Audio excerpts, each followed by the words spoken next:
नमस्कार दोस्तों, मेरे चैनल में आप लोगों का एक बार फिर से स्वागत है। दोस्तों, मैंने अपनी पिछली वीडियो में आप लोगों को बताया था हुमायूं के द्वारा किए गए कार्य और उसके जो चरित्र का मूल्यांकन किया गया उस समय के जो लेखक थे उनके द्वारा, यानी जिसमें मैंने विशेष रूप से जिक्र किया था तबकाते अकबरी के लेखक निजामुद्दीन अहमद का, और दूसरा मैंने हुमायूं के चाचा मिर्ज़ा हैदर की पुस्तक तारीख रसीदी का।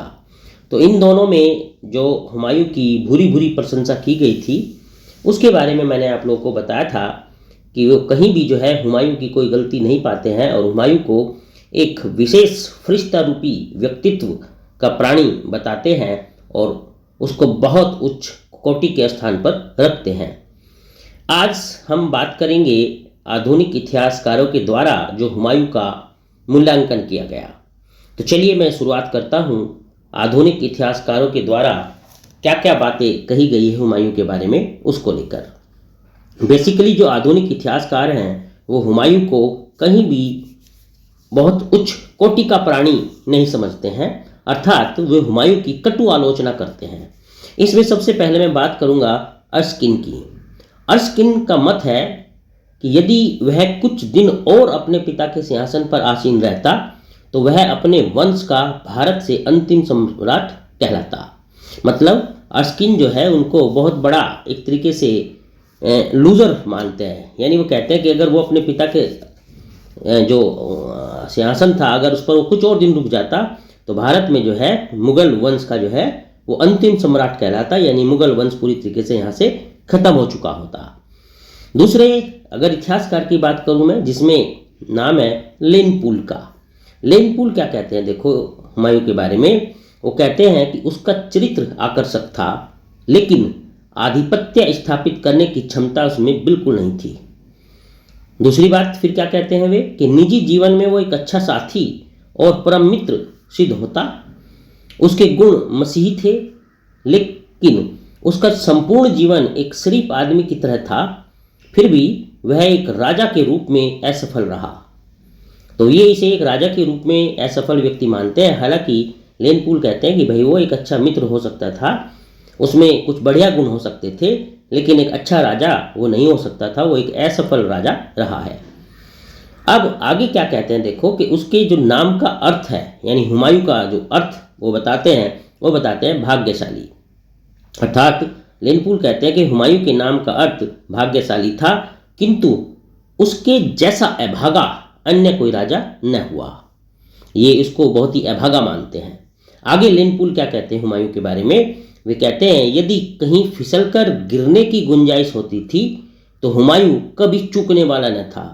वह जीवन भर लुढ़कता रहा और लुढ़क लुढ़क कर इस संसार से विदा हो गया।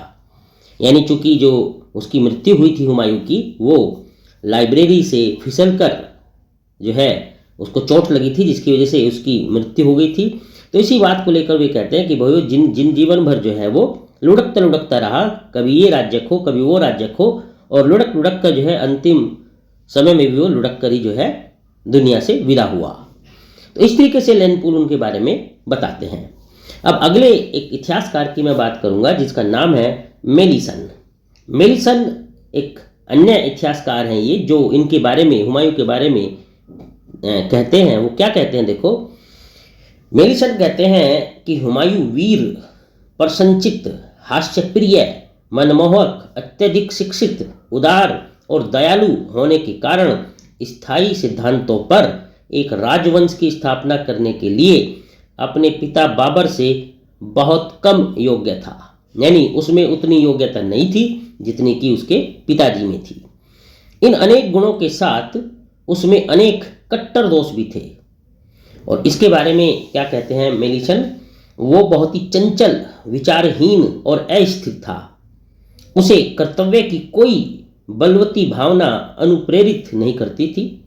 आगे मेलिसन उनके बारे में क्या कहते हैं देखो, वो कहते हैं कि उसकी जो उदारता थी, ठीक है, हुमायूं की यानी उदारता, बहुत अधिक खर्चीली जो उसकी आदत थी, और वो जो अनुराग दुर्बलता में परिवर्तित हो जाती थी।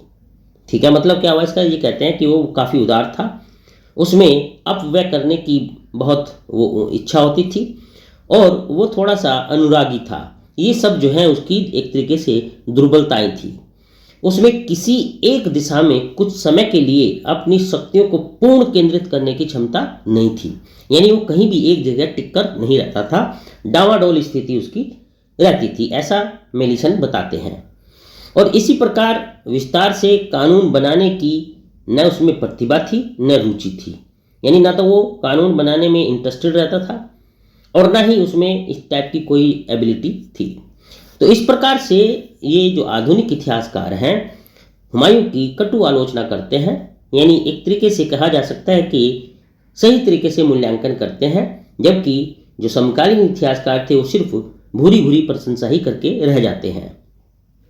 तो इस प्रकार से देखा जाए जो मेलिसन हैं उनके शब्दों में अगर देखा जाए तो वो कहते हैं कि उसका पिता उसे विरासत में जो साम्राज्य छोड़ गया वह उसे संगठित और सुदृढ़ करने में बिल्कुल भी योग्य साबित न हो सका, बल्कि अयोग्य निकला।